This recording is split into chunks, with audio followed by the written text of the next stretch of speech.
In this video, I'm going to show you what I would consider 5 of the most essential effects when you're mixing exciting sounding vocals. Take a listen to this. All I need is you to pull me through, 'cause you found a way to be my escape.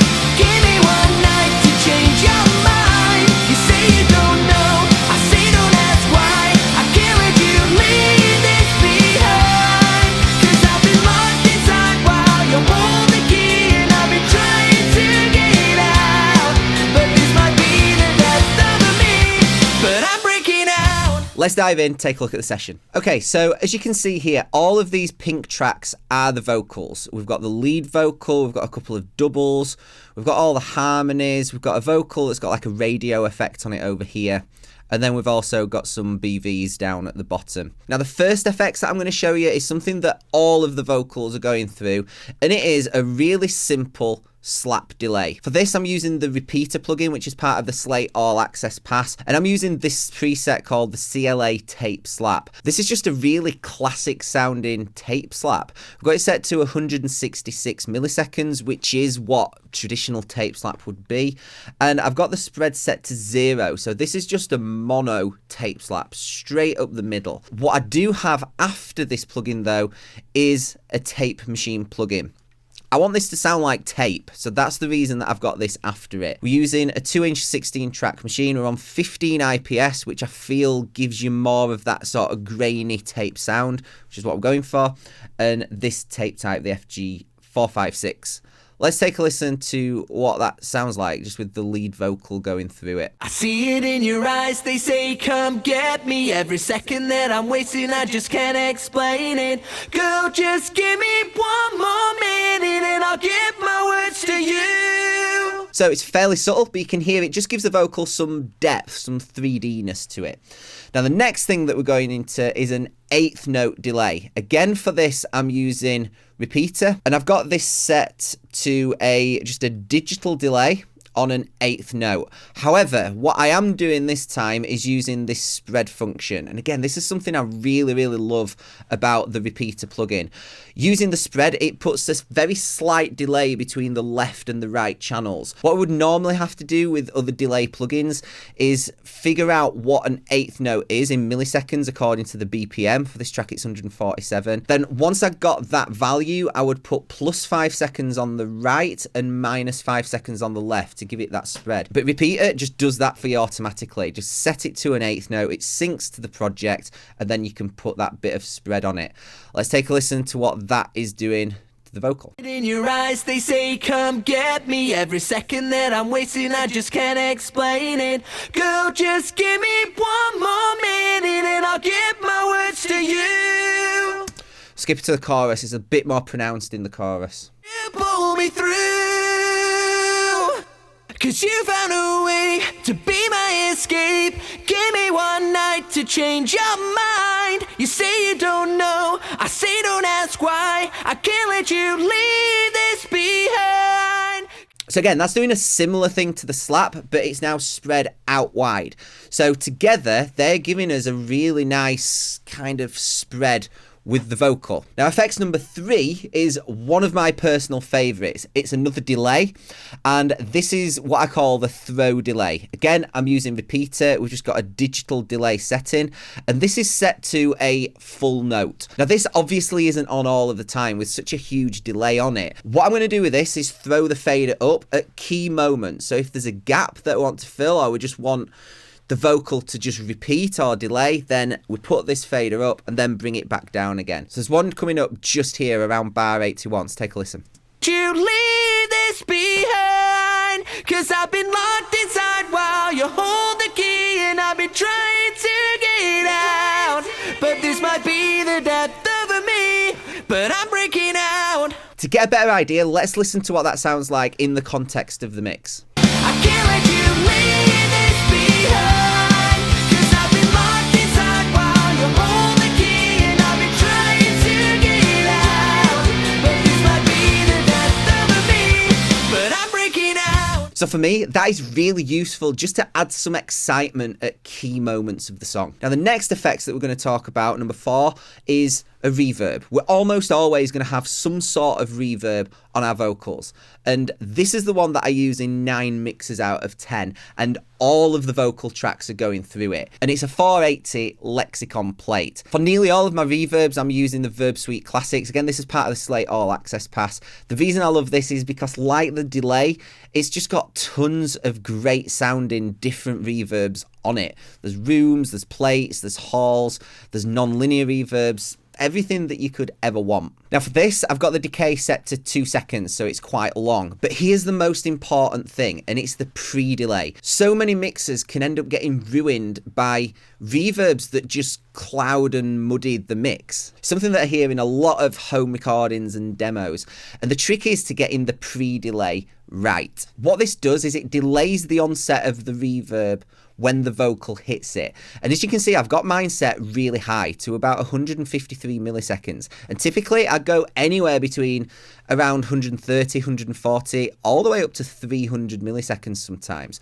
What that does is it detaches the reverb from the vocal. If you have 0 pre-delay and it just comes in straight away, then the vocal and the reverb almost become one, and it can become quite clouded and quite muddy. And you can struggle to get your reverb nice and present and sounding big and lush, whilst also keeping the vocal nice and clear. By using this long pre-delay, we can get the reverb out of the way of the vocal, so it still sounds crystal clear, but then we've got more scope to bring the reverb up without it getting tangled and muddy and just crowded and all over the place. So let's take a listen to this, and we'll also keep the delays that we've already gone through as well. I see it in your eyes, they say come get me. Every second that I'm wasting, I just can't explain it. Girl, just give me one more minute and I'll give my words to you. So that sounds great. It sounds lush, it sounds warm, but we're also not clouding the vocal. It still sounds crystal clear and up front. Just as a quick comparison, let's turn the pre-delay all the way down and hear how that sounds.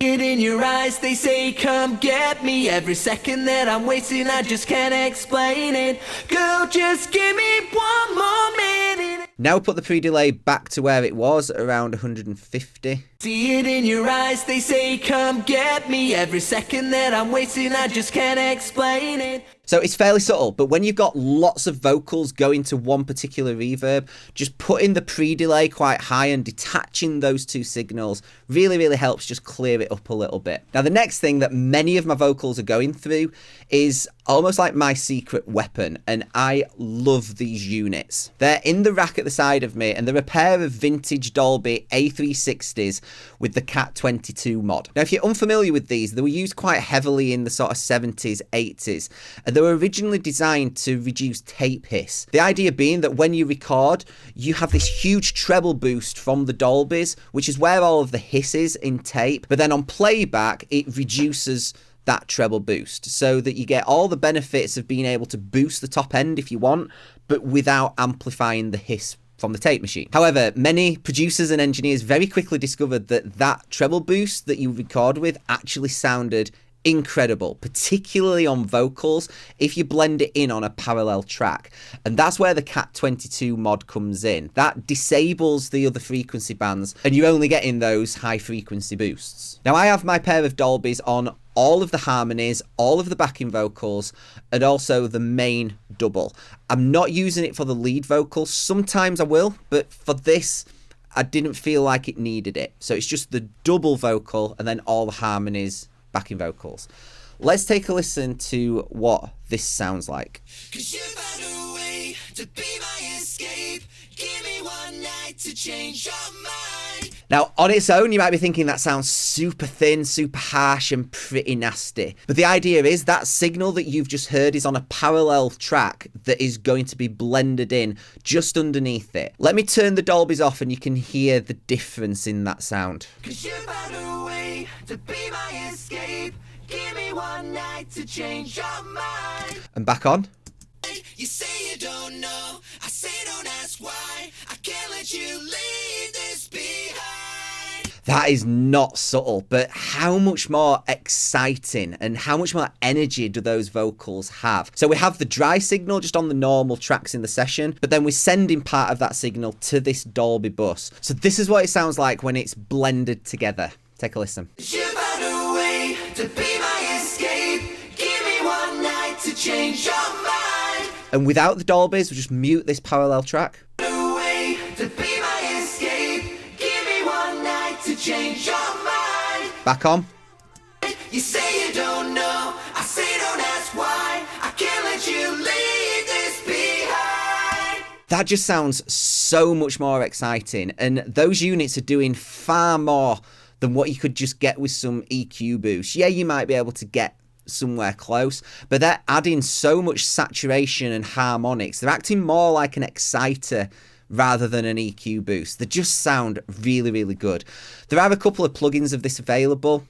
Some of them work pretty well. The Slate version is pretty good, part of the All Access Pass. I still prefer my units. There's not a hint of harshness in these, and I find that I can push them a little bit harder and get the vocal sounding brighter more easily than I can with the plugins.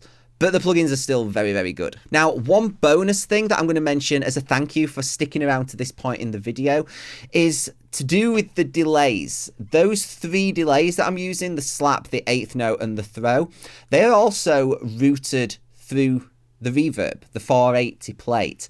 The idea behind that is all of the vocals go through the reverb. So why would you not have your delays going through the reverb as well? And what I find that does is it puts the delays in the same place as the vocal.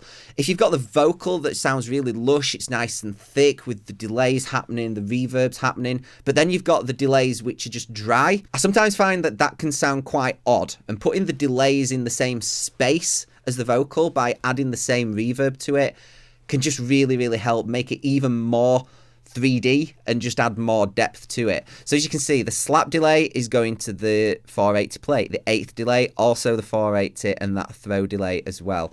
So let's take a listen through the verse, through the chorus. You can see how all of those things are working together and creating a nice lush landscape for the vocals. I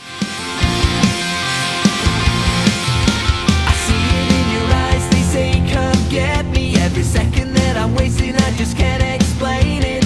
Girl, just give me one more minute and I'll give my words to you. Right now, could last forever. Don't know what we're doing, but it's now or never.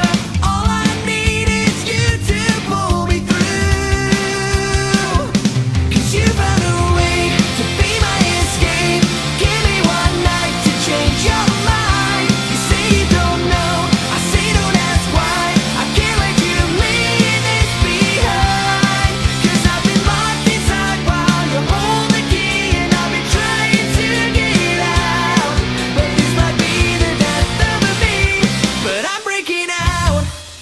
Now, if you're a musician, a songwriter, or you're in a band, then I've got something that you're definitely going to want to check out. Your EPK is what you're going to send out to radio presenters to play your song on the radio, to playlisters who can put your music on those big Spotify playlists, or even to blogs and magazines and newspapers who can give you interviews for your next release. However, if your EPK sucks, it's in the wrong format, it doesn't look appealing, and doesn't have the right information, then the people that you send it to won't even click on it and listen to your music. Chances are they'll just delete your email and put it straight into the trash. As a result, you are 100% missing out on opportunities because of that. A great EPK that looks appealing, that's formatted correctly, and crucially contains all of the relevant information is essential for you to even just get your foot in the door and for these people to listen to your music and even just give it a chance. Now, to help with this, I've created a template for you to use to design your own EPK. It's completely free, super simple to use. You can literally have your EPK up and running within minutes.